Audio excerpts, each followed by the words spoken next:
அருட்பெருஞ்சோதி அருட்பெருஞ்சோதி தனிப்பெரும் கருணை அருட்பெருஞ்சோதி. சிவ சிவ சிவ சிவ சிவ சிவ சிவ சிவ சிவாய நமக. நீண்டாயில் நிறைச்செல்வம் உடல் நலம் உயர்ப்புகழ் மெய்ஞானம் ஓங்கி வாழ்க வளமுடன் வாழ்க வளமுடன் வாழ்க வளமுடன். ஆபத்துக்கு உதவா பிள்ளை அரும்பிசைக்கு உதவாதன்னம் தாகத்தை தீரா தண்ணீர் தரித்திரம் அறியா பெண்டீர் கோபத்தை அடக்கா வேந்தன் குறுமொழி கொல்லாசியுடன் பாபத்தை தீரா தீர்த்தம் பயனிலை ஏழுந்தானே. அதாவது வயதான காலத்தில் நமக்கு ஆபத்து கூடி உதவக்கூடியது தான் பிள்ளைகள். அப்போ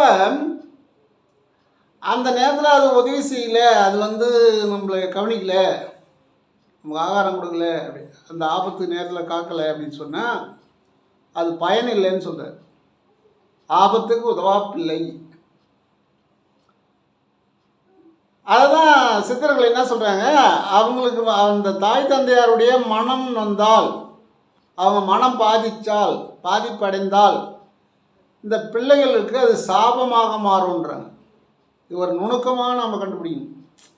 சாபம்னா வேலை எங்கேருந்து வந்தது? சாபம் இல்லை. ஃபஸ்ட்டு இவங்க ஆபத்துக்கு உதவா பிள்ளைன்னு சொல்கிறாங்கல்ல, அந்த அவங்களுடைய பசி நேரத்துக்கோ இல்லை அவங்களுக்கு ஒரு நோய் வந்ததோ எந்த நேரமானாலும் அவங்க கூப்பிடும்போது போய் உதவி செய்யறது தான் நம்ம வேலை. ஏன்னு கேட்டால் அவங்க தான் நம்மளை இந்த உலகத்துக்கு வழி காட்டினவங்க. அவங்க இல்லைன்னா நாம் இல்லை. அவங்க வந்த பிறகு தான் மாதா பீதா குரு தெய்வம், அப்புறம் மூணாவது இடத்துல. அப்போ தெய்வம் மூணாவது இடத்துல தான் வருது. அதனால் நாம் அதுதான் சொல்கிறாங்க, உங்களுக்கு ஆன்மீகத்தில் நாட்டம் இருந்தால், ஆன்மீகத்தில் நீங்கள் முன்னேற வேண்டும் என்றால் இந்த பாவப்பதிவுகள் வராமல் நீங்கள் பார்த்து கொள்ள வேண்டும். அவங்க பரவாயில்ல, சரி நல்லா பார்த்துக்கிறாங்க, எல்லாம் ஒன்றும் அவன் குறையில்லை அப்படின்னு நினைக்கக்கூடாதான். அவங்க கூப்பிட்ற நேரத்துக்கு நான் போகலாம், அவங்க ஏதோ அவங்கள போய் நம்ம கொஞ்சம் மனநோகிற மாதிரி பேசிட்டோம்னா அவங்க திருப்பி பேச மாட்டாங்க. அவங்க மனசுல நினைப்பாங்களாம், எப்படி பேசினானே, இப்படி போனானே, இப்படி சொன்னானே அப்படின்னு நினைக்கும்போது அந்த எண்ண அலைகள் பாவமாக மாறும், அது சாபமாக மாறும் அப்படின்னு சொல்கிறாங்க சித்தர்கள்லாம். அதான் சொல்கிறாங்க. அவங்க மட்டும் இல்லை, யாராக இருந்தாலும் அவங்களுடைய மனம் பாதிக்காமல் நடந்து கொண்டால்தான் நீ ஆன்மீகத்தில் முன்னேற முடியும். ஆன்மீகத்துறையில் வரணும் அப்படின்னா இது இல்லை. நாம் இல்லறவாசியே இருந்தாலும் இது மெயின். ஏன்னு கேட்டால் அந்த சாபமே கூடாது. பிறர் பொருளை நம்ம கொடுக்காம அவங்களுக்கு இழுக்கடிக்கிறது, இல்லை கொடுக்காம விட்டுறது, பிற பொருளை கவர்ந்து எடுத்துன்னு வந்துடுறது தெரியாமல் அவங்க சாபம் கொடுப்பாங்க. என் பொருளை அப்படி தூக்கி போட்டான், யாரையோ தெரியல, அவன் அப்படி இப்படின்னு சொல்லி அவங்க சாபம் கொடுப்பாங்க. இப்படி நம்ம கண்ணுக்கு தெரியாத சாபங்கள் நிறைய நாம் வாங்கியிருக்கிறோம். இதுதான் முன் செய்த சாபம். முன்வினைனா இது ஏற்கனவே செஞ்சதாகவும் இருக்கலாம், இப்போ செஞ்சதாகவும் இருக்கலாம். இந்த பாவப்பதிவுகள் தான் நம்ம குடும்பத்தை பாதிக்கும் அப்படின்னு சொல்கிறார் சித்தர்கள். என்ன சொல்கிறாங்க, இந்த பாவமானது நம்ம பாதிக்கும். இந்த பாவம் எப்படிங்க பாதிச்சுது அப்படின்னு கேட்டால் அதெல்லாம் ஒன்றும் கிடையாது அப்படின்னு சொன்னால், இந்த பாவப்பதிவுகளில் இருக்கிற இடத்துல அந்த வீட்டில் அடிக்கடி பிரச்சனை வந்துக்கிட்டே இருக்குமா, அடிக்கடி நோய் இருந்துக்கிட்டே இருக்குமா, நோய் அறாத இருக்குமா, நோயே அறாதான்.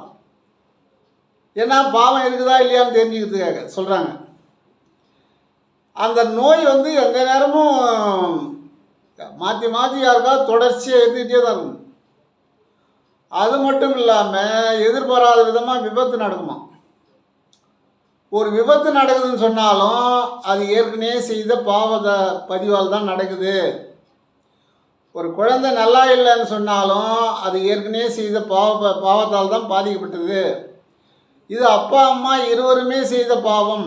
இதை 2 பாவமே அதுக்கு பதிவாகும்.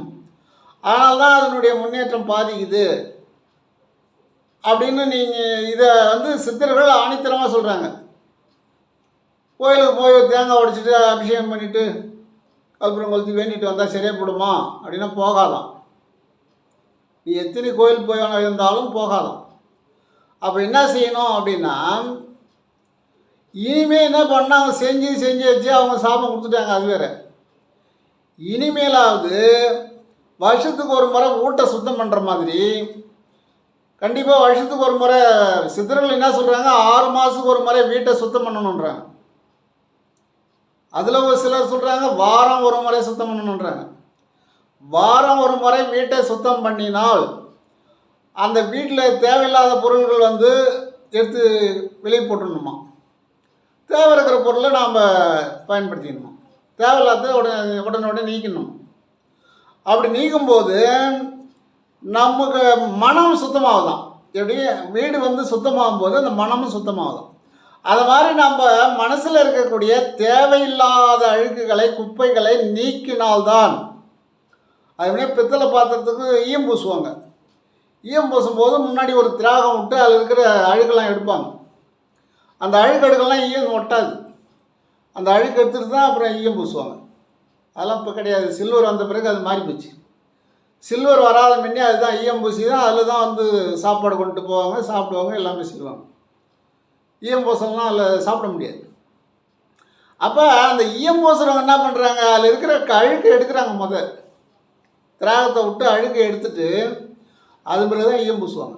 அந்த மாதிரி இந்த உடம்பில் ஏற்கனவே போன ஜென்மத்தில் செஞ்சது, இப்போ செஞ்சது, இந்த பாவ பதிவுகளை, தீய எண்ணங்களை மனசை விட்டு நீங்கள் விலகினாலே அது விலக உங்களுடைய பாவமும் நீங்கி போகும். ஏன்னா மனசால் நீங்கள் நல்லதே நினைக்கிறீங்க.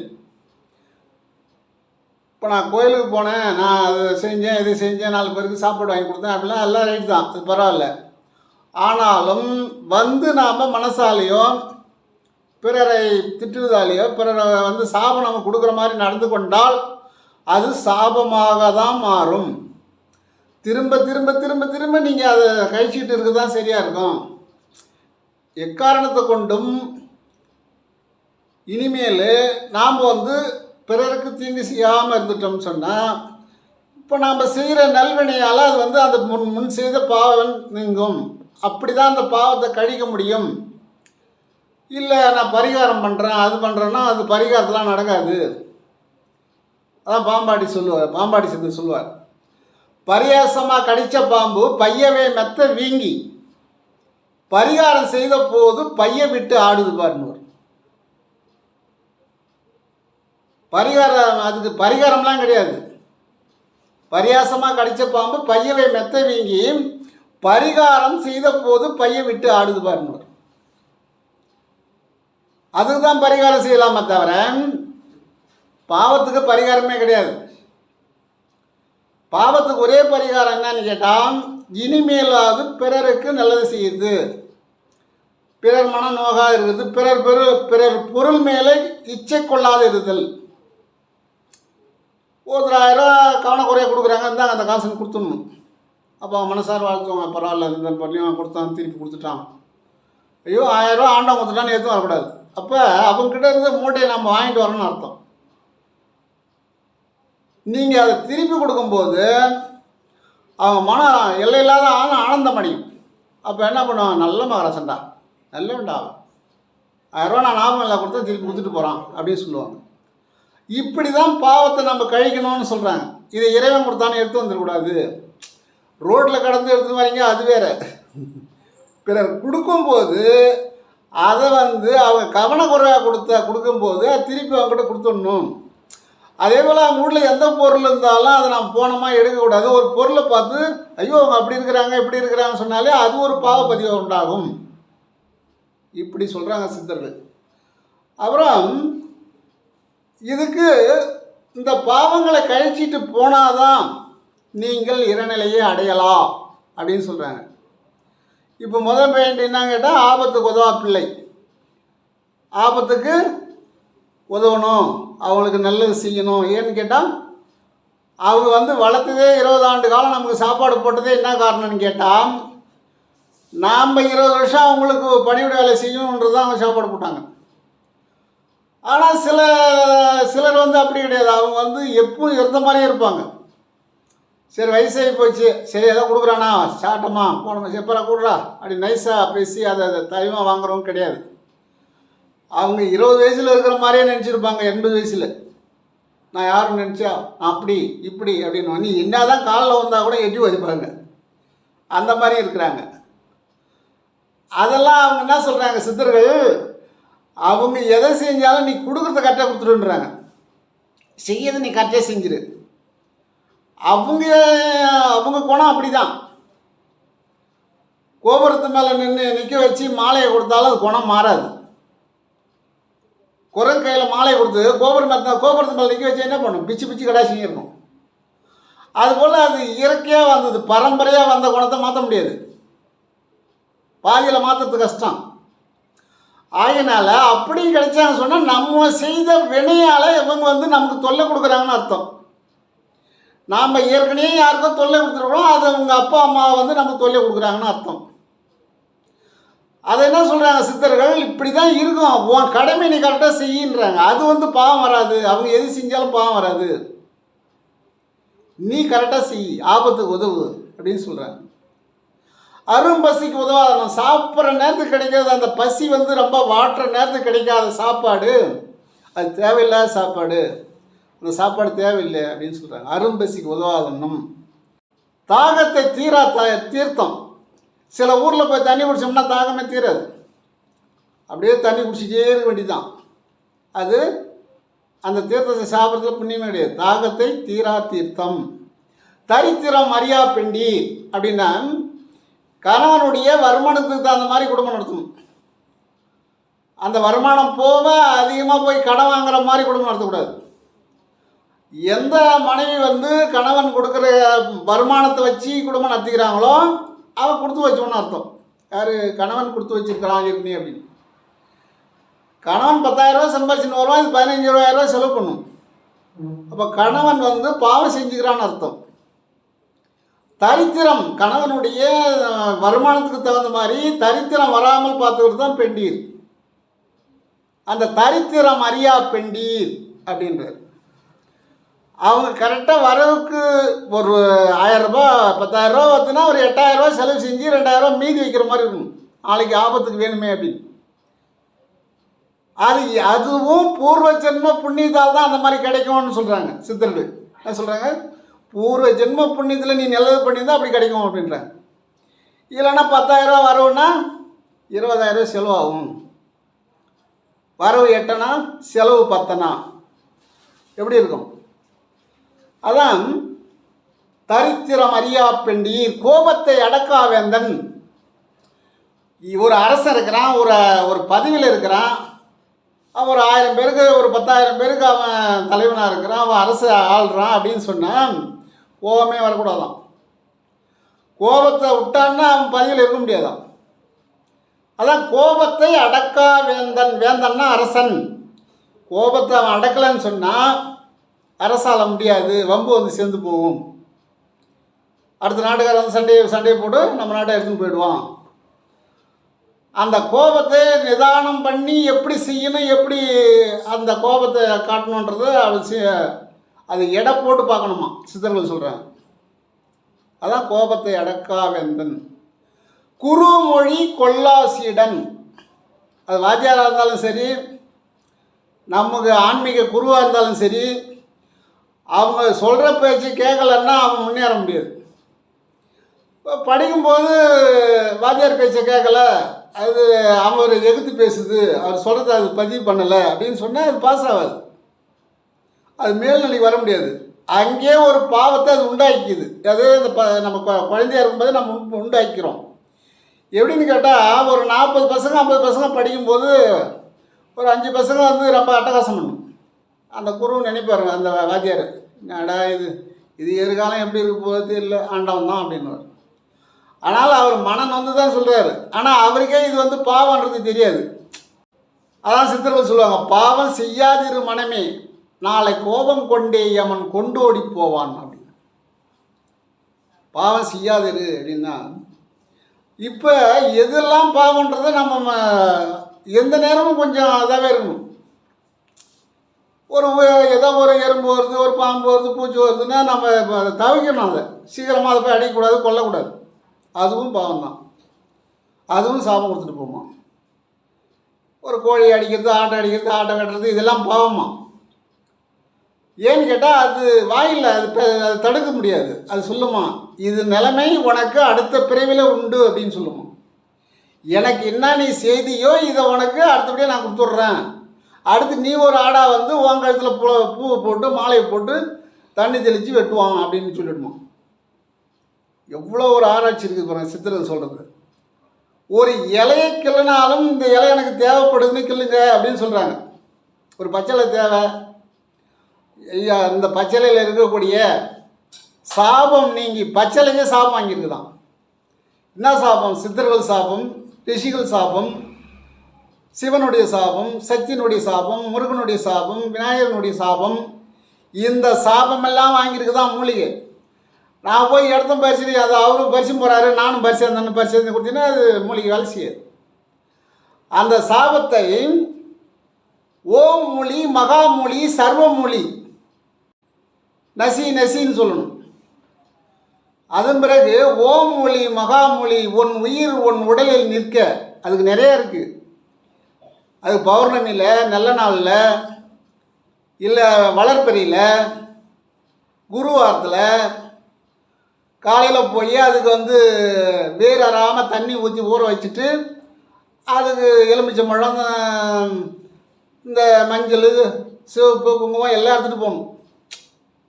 எடுத்துகிட்டு போயிட்டு வெத்தலை பாக்கெல்லாம் வச்சு அதுக்கு படையில் போடணும். போட்டு அது சாபத்தை நீக்கி காப்பு கட்டணும். காப்பு கட்டி இரும்புப்படாத எடுத்துகிட்டு வரணும். அப்படி எடுத்து வந்ததுனால்தான் சித்தர்கள் கொடுத்த மருந்தெல்லாம் வேலை செஞ்சுது.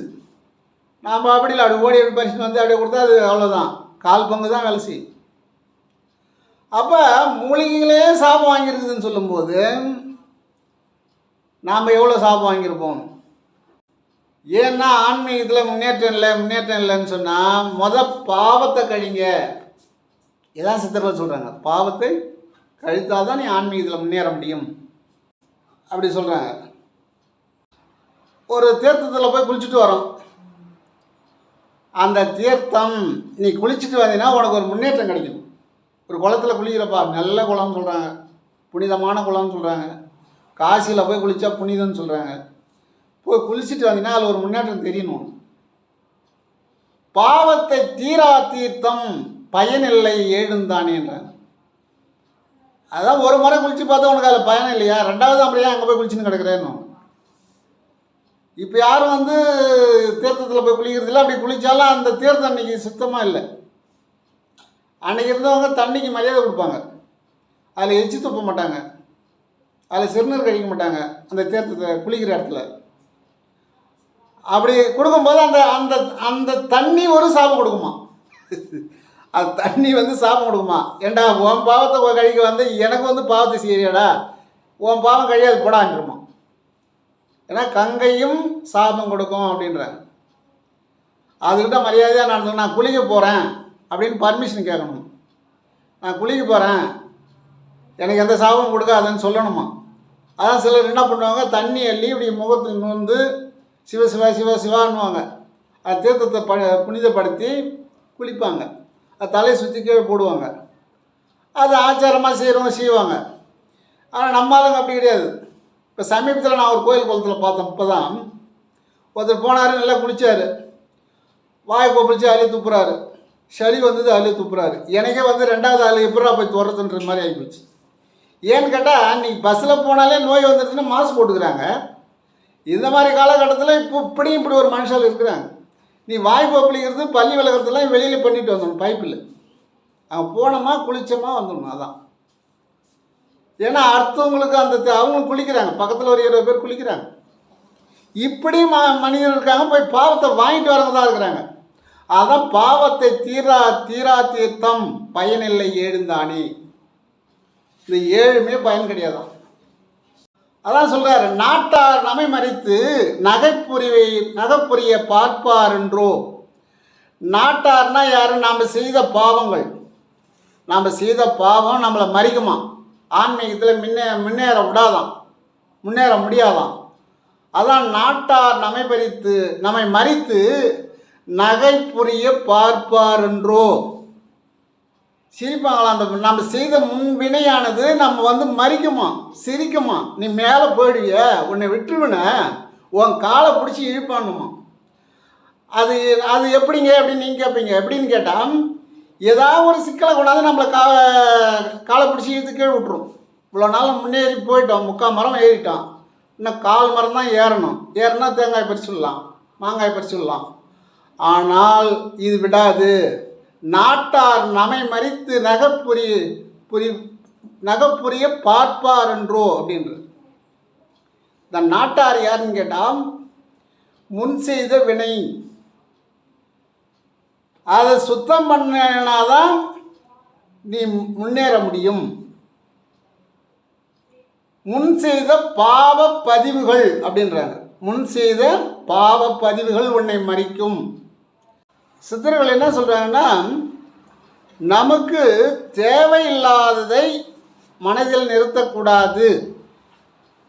நடக்காத விஷயம், தேவையில்லாத விஷயம்லாம் நிறுத்தினீங்கன்னா அந்த குப்பை அப்படியே எடுத்துக்கிட்டே இருக்கும். வீட்டில் குப்பையை சுத்தம் பண்ணாத மாதிரி நம்ம இந்த வீடாகிய இந்த உடம்புல இருக்கக்கூடிய குப்பையும் நீங்காது அப்படின்னு சொல்கிறாங்க.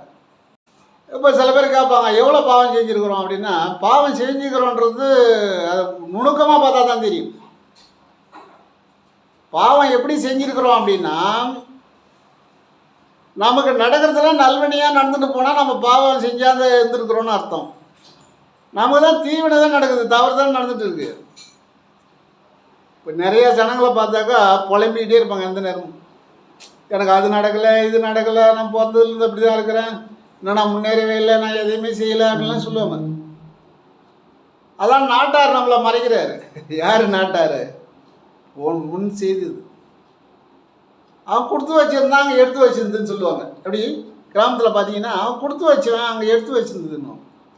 என்ன, அவன் சும்மா வந்திருப்பான், ஒரு வீட்டில் ஒரு பொண்ணை கல்யாணம் பண்ணியிருப்பான், அங்கே சொத்து போய் அவனுக்கு சேர்ந்து போயிருப்பான். அது சொல்லுவாங்க, அவன் கொடுத்து வச்சுவேன் அப்படின்னு. எப்போ கொடுத்து வச்சான்? போன ஜென்மத்தில் கொடுத்து வச்சான். அந்த சொத்தை ஆளணும்னா அவன் கொடுத்து வச்சான். இந்த ஜென்மத்தில் வந்து ஆள்றான். நல்லது செய்யும்போது நல்லது நடக்குது. நெல்லை நட்டால் தான் நெல் இருக்க முடியும், புல்லை நட்டால் புல்லு தான் இருக்க முடியும். அதுபோல் பாவம் உங்ககிட்ட இருக்குதா அப்படின்னு கேட்பாங்க சில பேர். இப்போ ஒரு மரம் இருக்குது, மாமரம் இருக்குது. மாமரம் வைக்கிற ஒரு 2 வருஷம் வளருது. என்னடா அது 2 வருஷமாக வளருது, ஒரு காய் இல்லை, ஒரு பூ இல்லை, இது காய்க்க மாட்டுது, பூவை பூக்க மாட்டுது, எப்போ இது காய்க்க போகுது அப்படின்னு நம்ம அவசரப்படுவோம். ஆனால் காய் பூ எல்லாமே அந்த மரத்து உள்ளே அடங்கி இருக்குது. அது எப்போ வரும்? அதுக்கு தகுதியான நேரம் வரும்போது அந்த காய் பூ வெளிப்படும். அதுபோல் நமக்கு தகுதியான நேரம் வரும்போது இந்த பாவப்பதிவு வந்து நம்மளை ஒரு விபத்தாக வரும், நோயாக வரும், கொடிய நோயாக வரும், தீராத நோயாக வரும். இதெல்லாம் பாவப்பதிவு தான். நீ நல்லதே செஞ்சாலும் உன்னை கெட்டவன் தான் சொல்லுவாங்க. இதுவும் பாவப்பதிவு தான். ஏன்னா ஒரு மரத்துள்ள எப்படி காய் பழம் பூ அடங்கி இருக்குதோ, அதுபோல் நம்ம உடம்புள்ள நோயும் அடங்கி இருக்குது, பாவப்பதிவும் அடங்கி இருக்குது. அப்போ நம்ம எவ்வளோ ஒரு சர்வ சாக்கிரதையாக இருந்தால்தான் ஆன்மீகம், அப்புறம் நாம் குடும்பத்திலே முன்னேறி நல்லபடியாக நல்ல பேரை வாங்கிறதுக்கு எவ்வளோ சர்வ சாக்கிரதையாக இருக்கணும்னு சொல்கிறாங்க. கண் கட்ட பிறகு சூரிய நமஸ்காரமா அப்படின்வாங்க. கண் கட்ட பிறகு அப்புறம் எந்த பக்கம் சூரியன் இருக்குன்னு தெரியாது, எது கிழக்குன்னு தெரியாது, எது மேற்குன்னு தெரியாது, எதுவுமே தெரியாது, எங்கே இருக்கணும்னு தெரியாது. அதன் பிறகு நீ எங்கே சூரிய நமஸ்காரம் பண்ணுறது? அதனால் நிதானமாக இருக்க வேண்டும். தானத்திலே சிறந்தது நிதானம்னு சொல்கிறாங்க. ஏன்னா சில குருமார்கள் நல்லா ஓன்னு போயிடுவாங்க, நல்ல பேரும் புகழோடு இருப்பாங்க. கடைசியில் பார்த்தா அந்த நாட்டார் மறித்து கீழே தள்ளிடுவார். அதுபோல் எனக்கு தெரிஞ்சு எத்தனையோ குருமார்கள் கீழே வந்துட்டாங்க, மேலே போனவங்க. அவங்களாம் சொல்லக்கூடாது. அவங்களுடைய ஊழ்வினையானது அந்த மனசில் உட்காந்து அறிவு மயங்கி போச்சு, மனசு வேலை செஞ்சிடுது. அவங்க ஊழ்வினை இல்லைன்னா அவங்க நல்லபடியாக அறிவு தான் வேலை செஞ்சுருக்கும். அந்த ஊழ்வினையால் அவங்க மாட்டிக்கிட்டாங்க. ஒருத்தர் தவறான சர்டிஃபிகேட் கொடுத்து வேலைக்கு போயிடுறாரு, கொஞ்ச நாள் வேலை செஞ்சும் போடுறாரு, சம்பளம் வாங்கியும் போடுறாரு. அப்புறம் அரசாங்கம் அப்படியே கண்டுபிடிச்சிடுது, வெளியே தள்ளிடுது. நல்லா வேலையில் இருந்தவர் வீட்டுக்கு வந்துடுறாரு. ஏன்னு கேட்டால் சர்டிஃபிகேட் சரியில்லை அப்படின்னு. அதுபோல் நம்ம எவ்வளோ தான் ஆன்மீகத்தில் முன்னேறி போனாலும் நம்ம சர்டிஃபிகேட் சரியில்லை கீழே தள்ளி விட்ருவாங்க.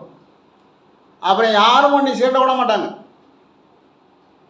பார்த்தாலும் பார்க்காத மாதிரி போவாங்க. இந்த ஆள் வரான் ஏன்னா நம்மளை எதிர்பார்ப்போம் அப்படின்னு போயிடுவாங்க. அப்படிலாம் நடக்கும். ஆனால் சதா நாம் இறைவனுடைய சிந்தனையோட இந்த வள்ளி என்று சொல்லக்கூடிய நடுநாடியோடு நாம் இருந்தோமானால் அவர்கள் நம்மை தேடி வருவார்கள். நீங்கள் ஆன்மீகத்தில் முன்னேறணும்னு சொன்னால் நாய் உருகி இருக்குல்ல, நாய் உருகி செடிக்கு சாப விமோசனம் கழித்து அதனுடைய வேரை கொண்டு வந்து நீங்கள் 48 நாளுக்கு பல்லு தொலைக்கணும். அப்படி 48 நாள் பல்லு தொலைக்கணுன்னு சொன்னால் உங்ககிட்ட இருக்கிற தீய சக்தி விலகிடும். அப்புறம் உங்களை பார்க்கும்போது ஒரு தேசஸ் உண்டாகும். உங்கள் முகத்தில் ஒரு தேசஸ், உங்களை பார்த்தாலே பேசலாமா, ஐயா வராரு, அவர்கிட்ட கேட்டால் அவர் சொன்னால் சரியாக இருக்கும், ஐயா சொன்னால் நடக்கும், அவர் சொன்னால் நல்லது தான், அவர் நல்லது செய்வார், அப்படிலாம் ஜனங்க வருவாங்க. அப்போ இது எங்கே இருக்குதுன்னு கேட்டால் ஒரு மூலிகையினுடைய வேரில் இருக்குது அப்படின்னு சொல்கிறாங்க. அந்த நாவரிஞ்சின்னு சொல்லுவாங்க. அது நல்லா ஒரு ஞாபக சக்தியை கொடுக்கக்கூடிய மூலிகை, வல்லார மாதிரி. கொஞ்சம் படிக்கிற பசங்களுக்கெல்லாம் வாரத்தில் 3 நாள் கொடுக்கலாம். அதை நாவரிஞ்சி நல்லா இருக்கும் சாப்பிட்றது. அந்த கொடுக்க அது மூளையினுடைய பதிவு நல்லா செய்யும், மூளை நல்லா வேலை செய்யும். நாவு ப்ளஸ் அரிஞ்சி, அதாவது சொல்கிறத வாங்கி மூளையில் பதிவு பண்ணக்கூடிய திறமை அந்த இலைக்கு இருக்குது. அதே போல் ஒருத்தருக்கு பாம்பு கடிச்சு போச்சு, அந்த நாவரிஞ்சி இலையும் இந்த ஊமத்தை இலையும் ஒன்றா சேர்த்து அரைச்சி கடிப்பட்ட இடத்துல லேசாக அப்படி சீண்டிட்டு அங்கே வச்சு கட்டிடணும். கட்டிட்டு காஞ்ச மிளகா சாப்பிட்டுட்டே வரணும். காஞ்ச மிளகா சாப்பிட்ணும், இல்லைன்னா பெரியானங்க சிறியானங்க, இல்லைன்னா வேப்பிலை, எது கசக்கிற பொருள் சாப்பிட்ணும், இல்லை காஞ்ச மிளகா சாப்பிட்ணும். இப்படி சாப்பிட்டுக்கிட்டே நீங்கள் டாக்டர்கிட்ட போனீங்கன்னா உயிருக்கு ஆபத்து கிடையாது, உயிருக்கு ஆபத்து இல்லை. ஏன்னு கேட்டால் இந்த நாவரிஞ்சியும் ஊமத்தம் இலையும் அந்த கடிப்பட்ட இடத்துல இருந்து அப்படியே சிப்புன்னு இழுத்துரும், விஷத்தை பூரா இழுத்துரும். இது யாருக்கும் பாதிப்பில்லை, பாம்பு கடிச்சவங்களுக்கும் பாதிப்பில்லை, எந்த உயிருக்கும் பாதிப்பில்லை. இந்த 2 இலைக்கு அந்த பவர் இருக்குது. ஆனால் உங்களுக்கு மறுபடியும் போய் நீங்கள் அந்த விஷம் ஏறாத அளவுக்கு நீங்கள் ட்ரீட்மெண்ட் பண்ணிக்கலாம். ஆனால் விஷம் ஏறின பிறகு போனால் எந்த டாக்டராலையும் ஒன்றும் பண்ண முடியாது. அதுபோல் நாவரிஞ்சி வேர் எடுத்து அந்த ஆணி வேரை அருகாமல் எடுத்து அதை 48 நாள் பல் துளக்குங்கன்றாங்க. 48 நாள்னு ஒன்றும் கணக்கெடில்லை, நீ மாடு எப்போ கிடச்சாலும் துளைக்கினே இருக்கலாம். அந்த பல்லு துளக்க உனக்கு அந்த முகம் தேசஸ் உண்டாகும். அப்புறம் அந்த நாவரிஞ்சி வேரை நீங்கள் பல் துளக்கும் போது உங்களுக்கு நல்லது தான் செய்யணும், இது கெட்டது இது நல்லதுன்றது கரெக்டாக தெரியும். பட்ட பகல் போல் தெரியும், இது நல்லது இது கெட்டது, இது வேண்டாம், இதனால் நமக்கு தப்பு வரும், இது வேண்டியில்லை அப்படின்றது தெரியும். அப்படி நாவரிஞ்சி மூலிகை அப்படி இருக்குது. அப்புறம் என்ன சொல்கிறாங்க சித்தர்கள், நீங்கள் சஞ்சீவி மூலிகைன்னு எங்கே வேண்டுமானாலும் தேட வேண்டியதில்லை. சஞ்சீவி மூலிகை கொண்டு உன்னுடைய தேகத்திலே ஒரு இடத்துல அறுத்து அந்த மூலிகையை பக்குவப்படுத்தி அங்கே வச்சு தச்சுட்டா நீங்கள் காலம் உள்ள வரைக்கும் உங்களை அழிக்காது, உங்களுக்கு சாவுன்றதே வராது, மரணமே இருக்காது அப்படின்லாம் சொல்லுவாங்க.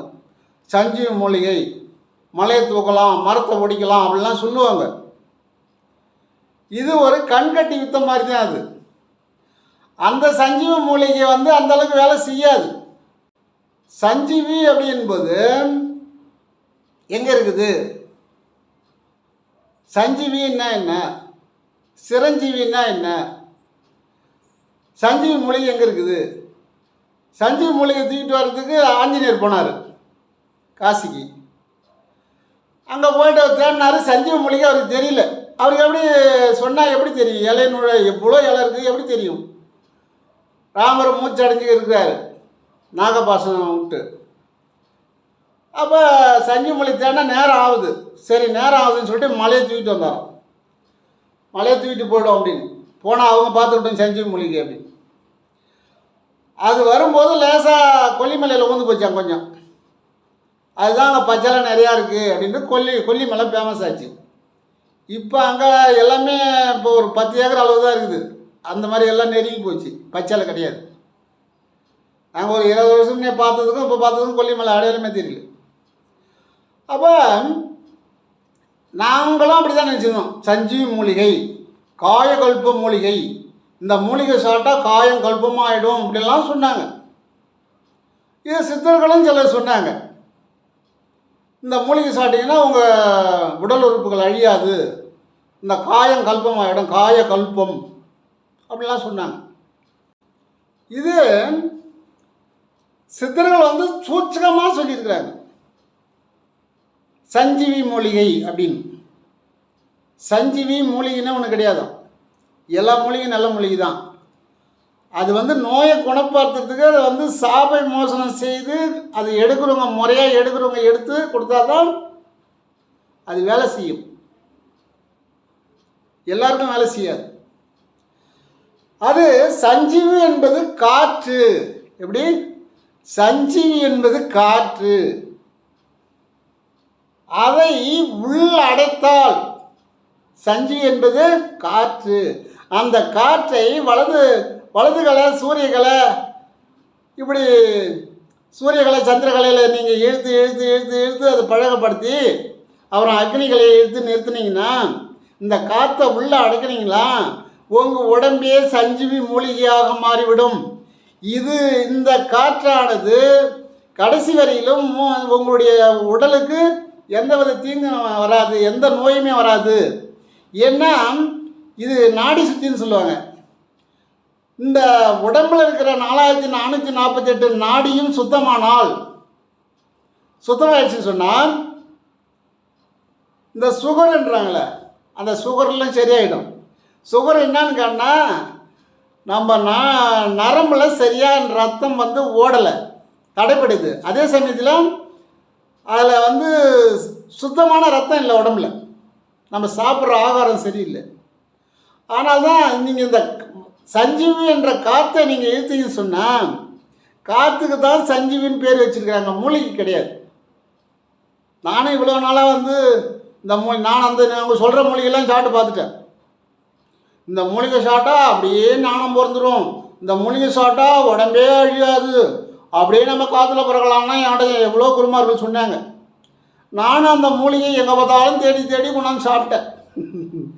எந்த ஞானமும் பிறக்கலை. இப்போ ஈஸியாக சொல்கிறாங்க, இது வந்து மறைக்கப்பட்டது.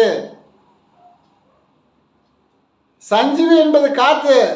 அதான் திருமூலர் சொன்னார், ஏற்றி இறக்கி இருகாலம் பூரிக்கும் காற்றை பிடிக்கும் கணக்கறிவாளருக்கு கூற்றனை ஒதுக்கும் குறியதுவாம் என்னார்.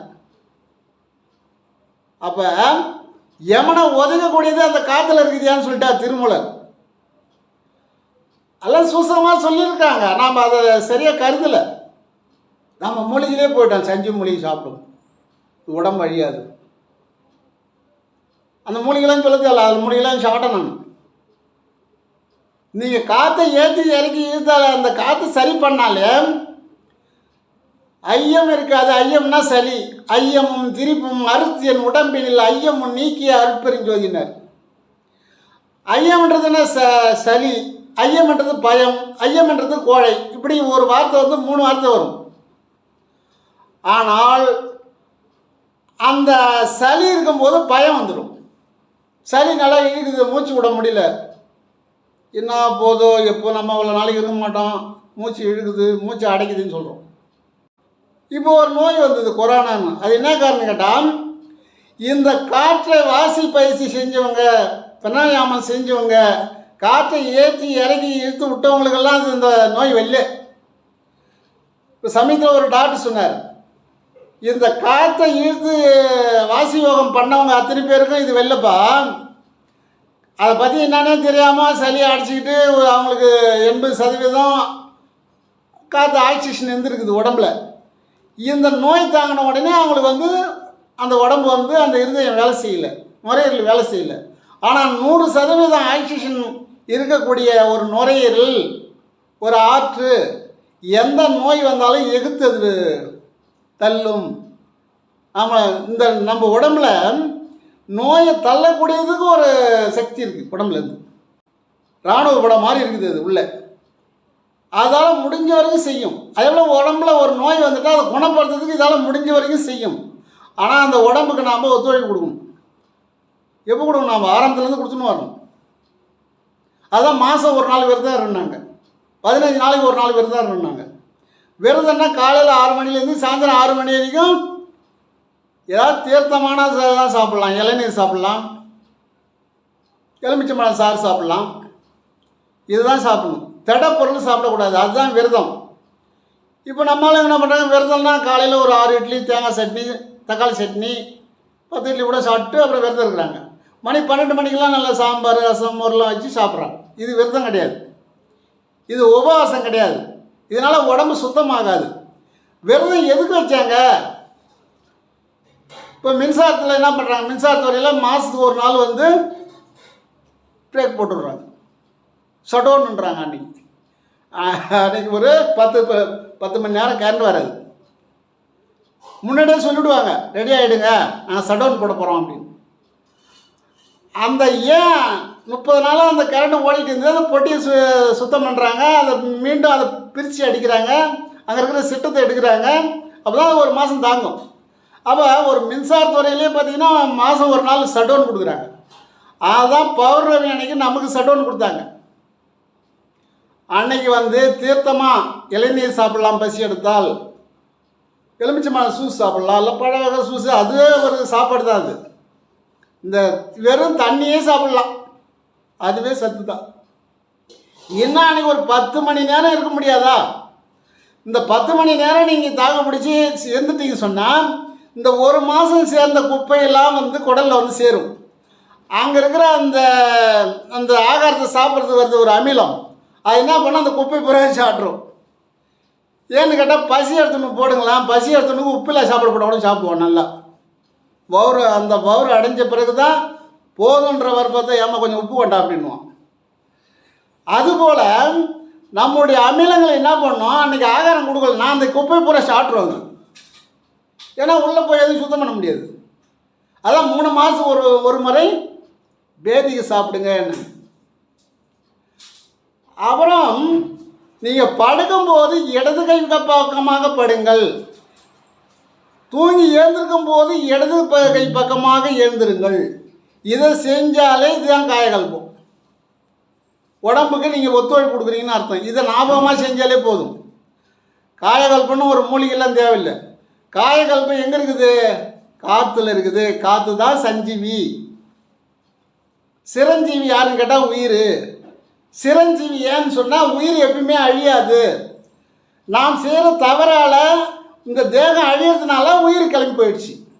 இந்த வீடு ஒழுகுதுப்பா, செவரெலாம் ஊந்துடும் போல இருக்குது, நான் போகிறேன்னு அது கிளம்பி போகுது. இந்த ஊடாகிய உடம்புக்கு நாம் வந்து பாதுகாப்பு கொடுக்கல. ஏன்னா திருமூலர் 3000 வருஷம் வாழறாரு, அப்போ உடம்புக்கு பாதுகாப்பு கொடுத்தாரு. தோணாச்சாரியார் 800 வருஷம் வாழறாரு. இப்படி தோணாச்சாரி, கிருபாச்சாரி இவங்கெல்லாம் பார்த்தா 800 வருஷம் 600 வருஷம் இப்படிலாம் வாழ்ந்துருக்காங்க. ஆனால் நாம் மட்டும் நம்மளால இப்போ என்ன சொல்கிறாங்க, 45 46க்குள்ளே இருக்க மாட்டாங்க. இவங்களே தீர்மானம் பண்ணிட்டாங்க. இப்போ என்கிட்ட பார்க்குறவங்களாம் சொல்லுவாங்க, உங்கள் வயசுக்கெல்லாம் நான் இருக்க முடியாதுங்க, இன்னும் ஒரு 4 வருஷம் தான் இருக்கணும். அவங்களுக்கு எதை சொல்லி திருத்த முடியாது. அதனால் நம்ம பிராணனை வீணாகக்கூடாதுன்னு நான் பேச வந்துடுது. ஏன்னு கேட்டால் சொன்னே கேட்குறவங்களா இருக்கணும். நீ எதை சொன்னாலும் அவங்க கேட்கவும் மாட்டாங்க. இல்லைங்க நீங்கள் இருப்பீங்க, நான் இருக்க மாட்டேன் அப்படின்னு தான் சொல்லுவாங்க. ஏன்னா தீர்மானம் பண்ணிட்டாங்க.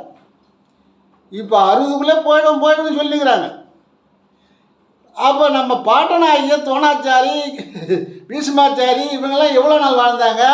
நம்ம பாட்டன் திருமூலர் எவ்வளோ நாள் வாழ்ந்தார்? திருவள்ளுவர் எப்படி இருந்தார்?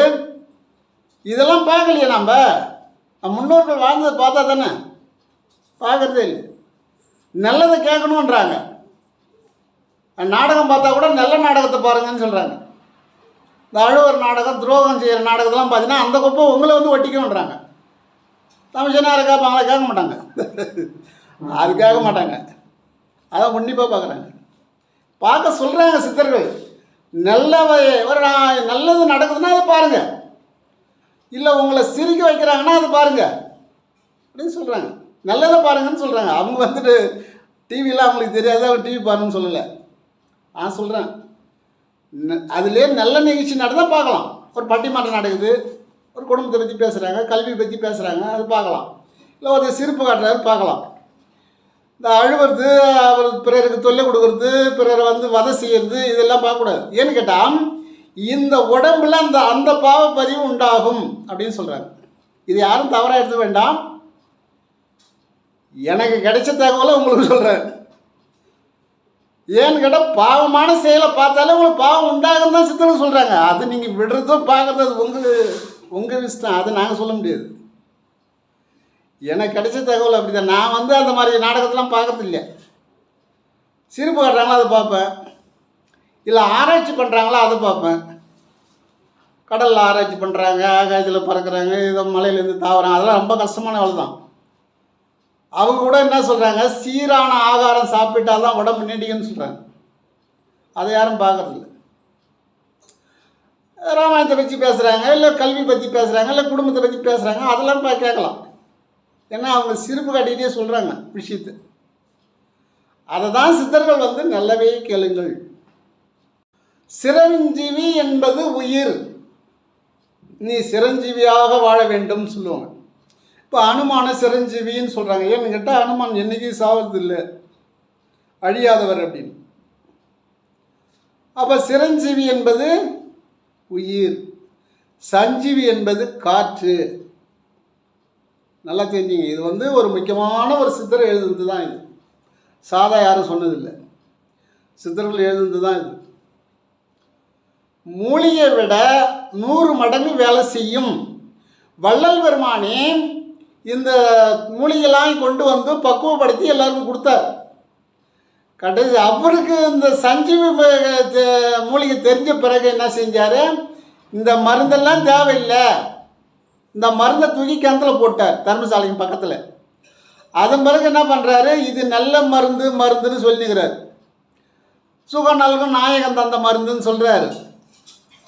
ஆனால் வாசி என்று உரைத்தாய் வெண்ணிலாவே, அந்த வாசி என்ன பேச கண்டா வெண்ணிலாவே அப்படின்னாரு. இந்த வாசி உங்ககிட்ட பேசியாப்பான்னு அவர் மறைமுகமாக தான் சொல்கிறார். ஏன்னா புத்தி உள்ள பிள்ளையாக இருந்தால் போஷிக்கிட்டோம் அப்படின்னு. ஒரு நல்லவர், ரொம்ப ஒரு மகான், அவருடைய பையன் என்ன பண்ணால் ஒரு பூந்தோட்டத்தில் போய் ரோஜா பூ பறிச்சிட்டான். அந்த பையனை வந்து அந்த கொள்ளைக்காரங்க எடுத்துகிட்டு போகிறாங்க ராஜா கிட்ட கொண்டு போகிறதுக்கு. அப்படி போகும்போது அவர் வந்து பார்க்குறாரு, என்னடா நம்ம பையனை எடுத்துன்னு போகிறாங்க அப்படின்னா, அவன் பூ பறிச்சிட்டாங்க அப்படின்னு. சரி, யார் பையனாக இருந்தாலும் பரவாயில்ல, பூ பறிச்சுட்டா அவர்கிட்ட ராஜாவோட கொண்டு விடுங்க அப்படின்னு. இவர் என்ன சொல்கிறார், அந்த பையனுக்கு காது கேட்குற மாதிரி வாய் உள்ள பிள்ளையாக இருந்தால் போஷிக்கிட்டோன்னாராம். பையன் பார்த்தான், என்ன அப்பா வாய் உள்ள பிள்ளையாக இருந்தால் போஷிக்கன்றாரு அப்படின்னு. அப்படியே என்ன பண்ணார், யோசனை பண்ணாங்க கொஞ்சம் நேரம். வாய் இருக்குது, பூ இருக்குது, தின்னுட்டா பூ இருக்காது. அப்போ தின்னே போயிட்டாங்க. அவன் ரதம் ஓட்டிகிட்டே போகிறான், வண்டி ஓட்டிகிட்டே போகிறான், இவன் தின்னுக்கிட்டே போகிறான். அங்கே போய் அவர் ராஜாக்கிட்ட இறக்கி காட்டினாக்கா பூ இல்லை, இந்த கூடையில் பூ காணாம். இவன் பூ பறிச்சிட்டாங்க, நான் கைங்காலமாக பிடிச்சி வந்தாங்க. பார்த்தாக்கா பூ இல்லை. ஏண்டா அவர் நல்ல ஒரு பிள்ளை, அவனை போய் திருட்டு போய் பிடிச்சின்னு வந்துட்டிங்களே, அவர் என்ன நினைப்பார், நீ யார் பிடிச்சாங்களோ எத்தனை பேரும் பிடிச்சி ஜெயிலில் போடுறான்ட்டு. தவறு செஞ்சவன் ஒருத்தன், தண்டனை அனுப்பி வரும் ஒருத்தன். ஏன்னா நான் அந்த அறிவை பயன்படுத்தினான். அதன் பிறகு அவர் அந்த மகானுக்கு தெரிஞ்சுது, ஐயோ நம்ம பிள்ளைகள அவன் ஜெயிலுக்கு போயிட்டான் அப்படின்னு சொல்லிட்டு அன்பை சொன்னாராம். இல்லைங்க, இவன் மேலேயும் தப்பு இருக்குது, அவன் மேலேயும் தப்பு இருக்குது. கண்ணால் பார்க்குறது போய் காதால் கேட்குறது போய் தீர விசேரிப்பது மெய். அதனால் இவன் கொல்லைக்கு போனது தப்பு, கொல்லைக்கு போனவன் பறிச்சிட்டான்னு இட்டுன்னு வந்திருப்பாங்க. அதனால் இவன் மேலேயும் தப்பு இருக்குது, என் பையன் மேலே தப்பு இல்லைன்னு சொல்லணும், அவன் கொல்லைக்கு வந்து தப்பு தான், அதனால் அவனை விட்டுருங்க அப்படின்னாரான். சரி, அவர் சொன்னான்னு விட்டாங்க. ஏன்னு கேட்டால் நம்ம பிள்ளையால் அவன் பாதிக்கக்கூடாது அப்படின்னு. ஏன்னா அவன் நிரபராதி தான். இவர் என்ன சொன்னார், வாய் உள்ள பிள்ளையை அந்த பழிச்சிக்கொண்டார். அது மாதிரி அறிவுக்கு வேலை கொடுக்கணும். வள்ளலார் சொல்கிறதுலாம் என்னென்னு கேட்டால், அறிவுபூர்வமாக சிந்தியுங்கள் அப்படின்றது. திருவெண்காட்டார்னு ஒரு மகான், அவர் பிறந்த உடனே அவங்க அப்பா அம்மா கிட்ட பேர் திருவெண்காட்டார். அவர் பாருங்க 16 வயசுலேயே அறிவு உள்ள பிள்ளை ஆகிட்டார். 16 வயசுலேயே நல்ல கல்வியில் சிறந்து விளங்கிட்டார். இது இல்லை பிள்ளை, ஐயோ அப்புறம் மாதிரி பிள்ளை இருக்காது, ஐயோ நல்ல பிள்ளையான்றான். அந்த மாதிரி என்ன பண்ணுது, ராஜா வரைக்கும் பரவி போச்சு இவருடைய புகழ்.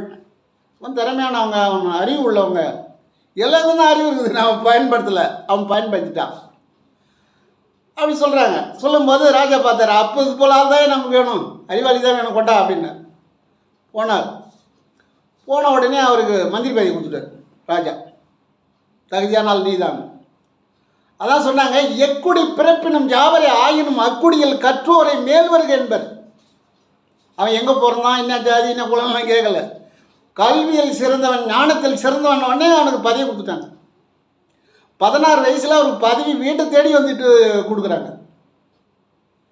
எந்த குடியெல்லாம் பார்க்கறது கிடையாது. எக்குடி பிறப்பினும் யாவரே ஆயினும் அக்குடியில் கற்றோரை மேல் வருக என்பர். கற்றோரை விட்டுட்டார்ல அந்த ராஜா. இது ரொம்ப பதவி கொடுத்தாரு. நல்லபடியாக அரசாட்சி நடந்தது. அங்கே சேவகர்கள்லாம் சொன்னாங்க, ஐயா குதிரைக்கெல்லாம் வயசாகி போச்சு, குதிரைப்படை தான் நமக்கு மெயினானது. யானை கூட முன்ன ஓடும் வரும், அப்புறம் அப்படி ஒதுக்கிடும் அது ஓரமாக. குதிரை அப்படி கிடையாது, அது நாம் சொல்கிற வேலையை அது செய்யும், எதிரியை போய் தாக்கும். குதிரைப்படை தான் நமக்கு அதிகமாக தேவை, குதிரையெல்லாம் வயசாகி போச்சு, குதிரை வாங்கினுங்கன்னு சொன்னாங்க. அப்போ மந்திரிலாம் கூப்பிட்டு விசாரிக்கும் போது எல்லோரும் திருவன்காட்டார் போனால் நல்ல குதிரை வாங்கின்னு வருவார்னு சொல்லிட்டாங்க. உடனே அவர் என்ன பண்ணார், ஒரு 49 கோடி பொண்ணை கொடுத்தார்.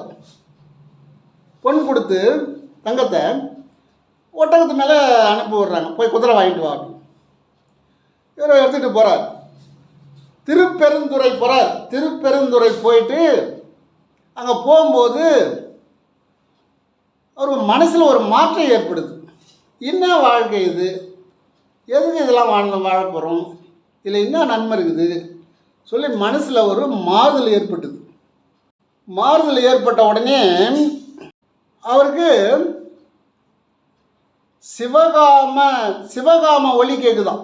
சிவகாம ஒலி, சிவனுடைய சக்தியினுடைய ஒலி அவருக்கு கேட்குதான். திருப்பெருந்துறை போகும்போது பஞ்சாட்சர ஒலியும் கேட்குதான். பஞ்சாட்சரம்னா சிவாய நமன்னு சொல்கிறோம்ல, அந்த பஞ்சாட்சர ஒலியும் கேட்குதான், சிவகாம ஒலியும் கேட்குதான்.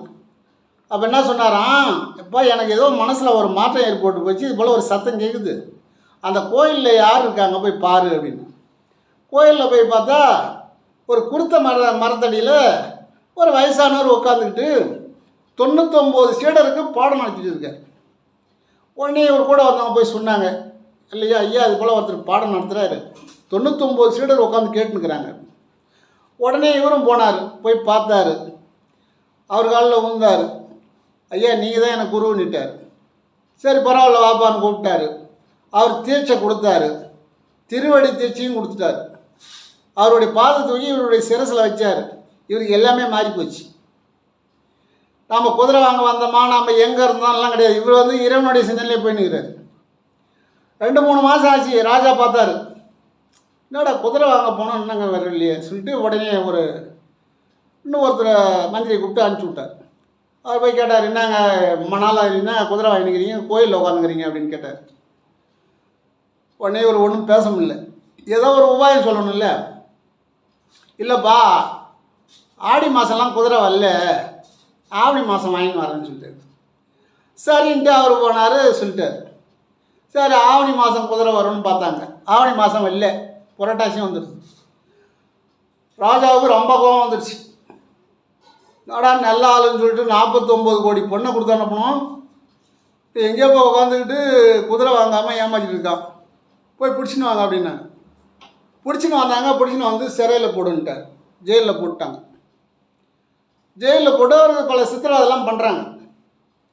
அப்போ இறைவனை நினைக்கிறார், ஐயா உன்னுடைய சிந்தனையால் எனக்கு மனம் மாறி போச்சு, நான் அந்த எடுத்து வந்த பொருளை வந்து சிவனடியாருக்கு செலவு செஞ்சேன், அங்கே கோயில் கட்டுறதுக்கு நன்கொடை கொடுத்தேன், நான் எதையும் செய்யலை, அவர் காசை நான் ஒன்றும் செய்யலை, இந்த 99 சீடர்களுக்கு செலவு செஞ்சேன், பெருந்துறையில் சிவன் கோயில் சீர் செய்கிறதுக்கு அதுக்கு உதவி பண்ணேன், இதை தான் நான் செஞ்சேன், கடைசியில் நான் எதுவும் சாப்பிட்டு இல்லை, ஆனால் என்னை குற்றவாளின்னு கொண்டாந்து என்னை ரொம்ப தண்டிக்கிறாங்க அப்படின்னு கேட்கும்போது, அப்போ சிவன் வந்து அவர் கனவுல வந்து சொல்கிறாராம், அஞ்சாதே அப்படின்னாராம். என்னான்னு கேட்டாராம், குதிரையோட நாங்கள் வருவோம். குதிரை தானே அதை கேட்டார், குதிரை கொண்டாந்து விடுறோம். எனது பூதகணங்கள் மனிதனாக மாறப்போகிறது. அந்த காட்டில் இருக்கிற நரி பூரா குதிரையாக மாறப்போகிறது. என் பூதகணங்களை அனுப்பி விட்றேன், அது குதிரை ஓடிட்டு வரும். அங்கே அந்த காட்டில் இருக்கிற 500 நரியும் 500 குதிரையாக வரும். அவர் கேட்டது குதிரை தான். குதிரையை நீ விட்டுட்டு ஜெயிலேருந்து வந்துடு அப்படின்ட்டார். உடனே பார்த்தா ஒரு நாள் மாலையில் குதிரை கூட்டமாக வருதான். ராஜா வழி வீட்டு வழியாக போகுது, எல்லாம் கொண்டு குதிரை அடைக்கிறாங்க குதிரைப்பட்டியில். ராஜா பார்த்தாரு, நாம் திருவன்காட்டாரை பிடிச்சி ஜெயிலில் போட்டு மகா தப்பு, நல்ல மனுஷன், தவறு செஞ்சுட்டோம் நாம், உடனே விட்றா அவர் அப்படின்ட்டு. உடனே அவர் வெளியே விட்டாங்க. அவர் வந்தார். இவர் மன்னிப்புலாம் கிடையாது, மன்னிப்புலாம் அவனை ஒன்றும் வேணாம், ஏதோ நான் முன் செய்த தீவனே அவன்கிட்ட ஜெயிலில் அடிச்சேன்னு பரவாயில்ல அப்படின்னு அவர் போயிட்டார். இது எல்லாம் போனது பூரா நரி. அது மேட்சிங் மாதிரி தானே சிவன் செஞ்சுது. சிவன் தான் இந்த திருவிளையாடல் ஆடுறார். அவர்கிட்ட இந்த பூதகணங்கள் தான் மனுஷனாக ஓட்டின்னு வருது குதிரை. இரவு என்ன பண்ணிச்சு, எல்லாம் நிறைய மாறிடுது. அது கொஞ்சம் நேரம் தான் இருக்கும், மாறிடுது. மாறின உடனே அங்கே இருந்த வயசான குதிரை நல்லா அந்த குதிரை அல்ல கொஞ்சம் கழிச்சு கொடுத்துது. கழிச்சு குதிரை தள்ளிவிட்டு அல்ல செவ்வையை குச்சி ஓடி போச்சு. காலையில் சிப்பந்திலாம் போகிறாங்க. ஐயா என்ன ஐயா உள்ளதும் போச்சு ஐயான்னாரு. என்னப்பான்னு ராஜா சொல்ல, என்னப்பா அப்படின்னு. இல்லைப்பா, இல்லை ஐயா, நம்மகிட்ட இருந்த குதிரையும் கடிச்சு போட்டு கொடுத்து எல்லா குதிரையும் செத்து போச்சு. என்ன கடிச்சிட்டு போச்சு, நேற்று வந்தது இல்லை 500 குதிரை, அது குதிரை இல்லைங்க நரிங்க. ஒரு அரசனே ஏமாந்தான், ஆனால் வந்தது யார் அப்படி தெரியல. ஞானம் இருந்தால் தான் தெரியும், ஊனம் இருந்தால் தெரியாது. ஊன கண்ணுக்கு எப்படி தெரியும்? ஏன் என்ன காரணம், அவர் ஒரு மனுஷனுக்கு 500 குதிரை எப்படி வந்தது, அது எப்படி நிறையா போச்சு, நம்ம குதிரையை தானே பார்த்தோம், அது எப்படி நிறையா மாறிச்சு, இது யார் என்னன்றது அது சிந்திக்கணும். இப்போ நம்ம ஒரு தொல்லை வந்துடுத்தோம்னா இந்த தொல்லை எப்படி வந்தது, இது எப்படி சமாளிக்கணும் அப்படின்னு நம்ம இரவு பகலாக இரவு நேரம் தனியாக உட்காந்து யோசிக்கணும். இரவு பகலாக யோசிக்கும் போது பதில் கிடைக்கும். அதுபோல் இந்த அரசன் அதை பண்ணலை. அதான் கோபத்தை அடக்கா வேந்தன். வந்துட்டிங்களா? அவன் கோபத்தை அடங்கிருக்கணும்.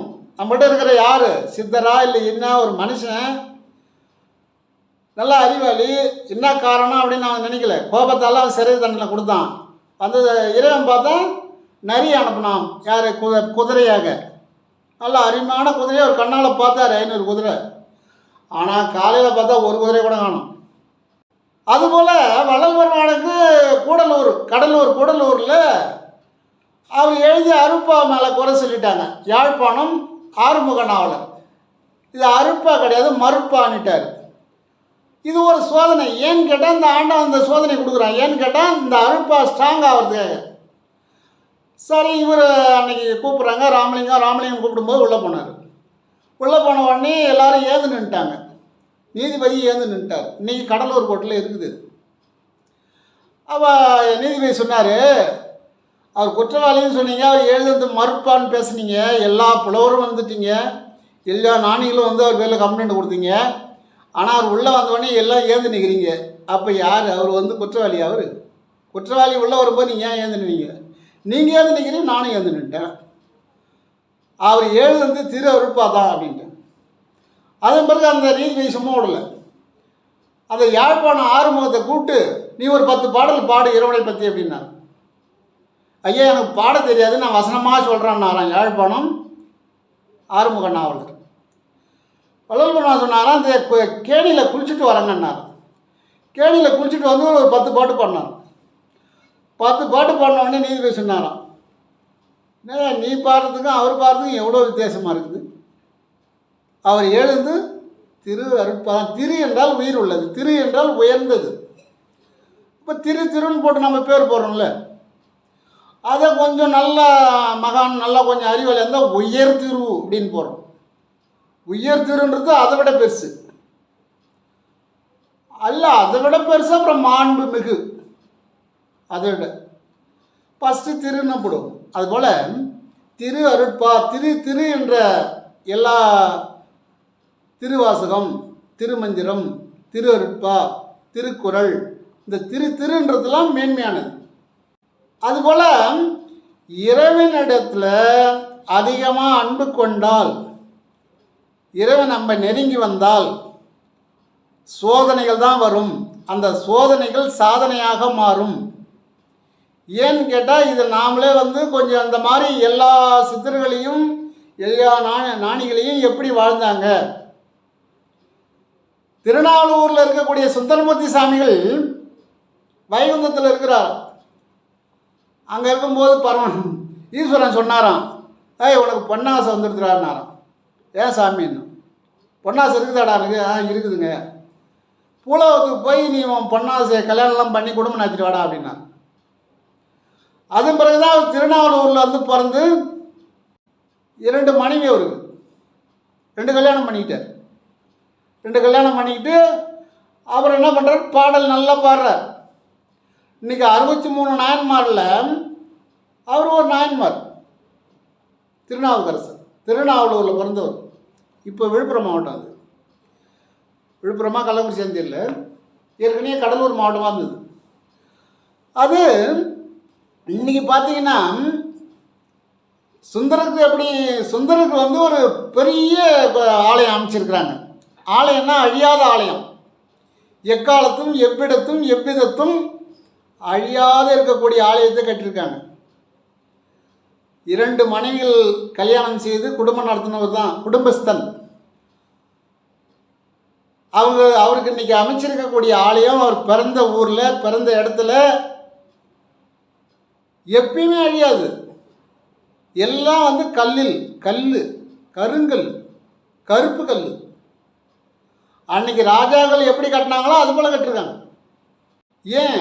அவர் செய்த தவம், அவங்களுடைய சிந்தனை அங்கேயே இருக்குது. அண்டத்துலேருந்து எந்த நேரமும் அவங்களுடைய ஆற்றல் அங்கே இறங்குது. அவங்க எங்கே இருந்தாலும் அவங்களுடைய எண்ணம் அங்கே இருக்குது, பிரதிபலிக்குது. அதனால தான் அவ்வளோ பெரிய கோயில். அவர் எதையுமே சம்பாதிச்சுட்டு வச்சுட்டு போகல. அவர் மறைஞ்சது 9ஆம் நூற்றாண்டில். இன்றைக்கி 20ஆம் நூற்றாண்டு நடக்குது. இன்றைக்கும் அவர் பேர் அழியாமல் அங்கே அது இவ்வளோ செலவுன்னு சொல்ல முடியாது, அது எவ்வளோ செலவாச்சோ தெரியாது. ஆனால் பிரமாதமான கோயில் கட்டிருக்காங்க. மனிதனால் மட்டும்தான் கடவுளாக முடியும், முயற்சி பண்ணால். அப்போ என்ன பண்ணார், அவர் கல்யாணம் பண்ணி குடும்பம் நடத்தினாலும் அவர் நற்சிந்தனையோடு இருந்தார். பிறருக்கு தீங்கு செய்யலை, பிறருக்கு எதுவுமே கெடுதல் செய்யலை, நல்லது செஞ்சார். இறைவனையும் பற்றி பாடிட்டு இருந்தார், பதிகம் பாடினார். அதே மாணிக்கவாசகருக்கு என்ன பண்ணார், 32 வயசில் இறைவன் அவரை ஆட்கொண்டான். 32வது வயசில். ஞானசம்பந்தருக்கு 16வது வயசில். 16வது வயசில் இறைவன் ஆட்கொண்டான். திருமண கோலத்தோடு அவர் மறைஞ்சார் ஞானசம்பந்தர். அப்பர் 81 வயசு வரைக்கும் கஷ்டப்பட்டார். முட்டியை போட்டு நவுந்து போனார், நடக்க முடியாது. நவுந்து போய் அந்த குளத்தில் இறங்கி முழுகினார். இந்த வயசான தோற்றம் மறைஞ்சு போச்சு.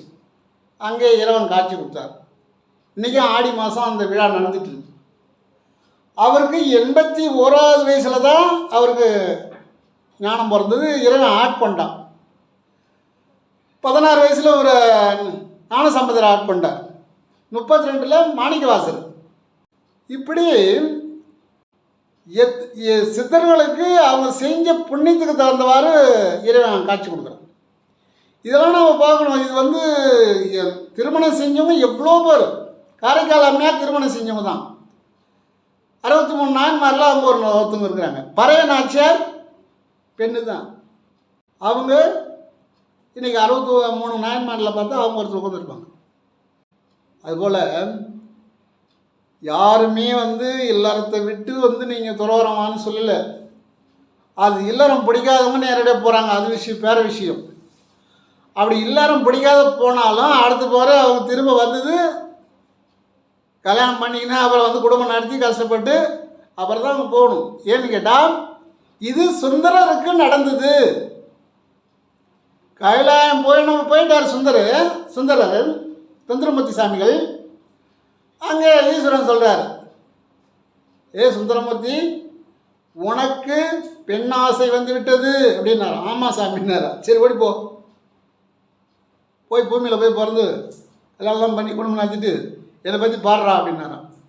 இதுபோல் நம்முடைய முன்னோர்கள் சொல்கிறது அவங்க இப்போ இந்த காற்றை பற்றி நிறைய பேர் சொல்கிறாங்க. பரின்னு சொல்கிறாங்க, காலுன்னு சொல்கிறாங்க, இப்போ சஞ்சீவின்னு சொல்கிறாங்க. அப்போ காற்றுல தான் நாம் நாணம் பெறதோ, நம்ம தேகம் அழியாது இருக்கிறதோ, நம்ம உடல் சுத்தமாகிறதோ, தீய எண்ணங்கள் மறையிறதோ, முன் செய்த பாவ வினைகள் தீர்றது எல்லாமே காற்று தான் இருக்குது. காற்று ஒழுங்காக இயங்கிச்சுன்னா நம்ம நல்லது செய்வோம், காற்று ஒழுங்காக இல்லைன்னா நம்ம தீயவை செய்வோம், பாவம் அதிகமாக செஞ்சு போகும். இதுதான் பாவம் கழிக்கிறது ஒரு பெரிய விஷயமே கிடையாது, தெரிஞ்சுக்கணும். அதனால் எனக்கு தெரிஞ்ச விஷயத்தை தங்களுக்கு தெரிவிக்கின்றேன். ஏன்னா ராமானுஜர் என்ன பண்ணுறாரு, தனக்கு கொடுத்த மந்திரத்தை அந்த குரு சொன்னார், நீ மட்டும் உபயோகம் பண்ண அப்படின்னு. அப்போ அவர் என்ன பண்ணார், ஏன் ஒரு ஆள் நான் பயன்படுத்த விட 1000 பேர் இது தெரிஞ்சுக்கிட்டோம், எனக்கு ஒரு ஆளுக்கு இல்லைட்டா போனால் போகுது சொல்லி ஒரு கோபுரத்தில் ஏறி 1000 சீட்டில் எழுதி போட்டாராம். இந்தப்பா எல்லாம் படிச்சிங்க, இதுதான் என் குருநாதர் சொல்லியது. ஓம் நமோ நாராயணா.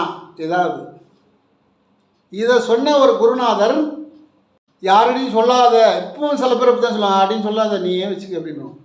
ஆனால் ராமானுஜரை மாதிரி சொல்லணும். அவர் எப்போ அவரும் 9ஆம் நூற்றாண்டுக்கு முன்னாடி தான் வந்திருக்கார். அவருக்கு இன்றைக்கி ஸ்ரீரங்கத்தில் பார்த்தா அவருக்கு ஒரு இடம் கொடுத்துருக்காங்க, அவர் இன்றைக்கும் நல்லபடியாக இருக்கார். இப்போ போனாலும் அவருடைய சமாதியை பார்க்கலாம், ஜீவ சமாதி. அதுபோல் ராமானுஜர் மாதிரி பிறருக்கு நம்மளால் முடிஞ்சு சொல்லுவோம். அவங்க கேட்குறது கேட்காது அது அவங்களுடைய அதிர்ஷ்டம், அப்படி தான் சொல்லணும், அதிர்ஷ்டம். அதனால் அதாவது ஆணைக்கும் அடிசருங்கன்னு சொல்லுவாங்க, அந்த மாதிரி எப்பேற்பட்டவங்களுக்கும் பிழை வரும். அதனால் அந்த பிழையை மட்டும் நீக்கிட்டு இந்த அன்னப்பறவை என்ன செய்யும், எவ்வளோ தண்ணி ஊற்றினாலும் தண்ணி நீக்கிட்டு பாலை சாப்பிடும். அதுபோல் நீங்கள் அன்னப்பறவை மாதிரி நான் சொல்கிறது நல்லது மட்டும் எடுத்துக்கொள்ளுங்கள் என்று கேட்டுக்கொள்கிறீர்கள். வாழ்க வளமுடன், வாழ்க வையகம். அருட்பெருஞ்சோதி அருட்பெருஞ்சோதி தனிப்பெரும் கருணை அருட்பெருஞ்சோதி. வாழ்க வளமுடன், வாழ்க வையகம், வாழ்க வளமுடன்.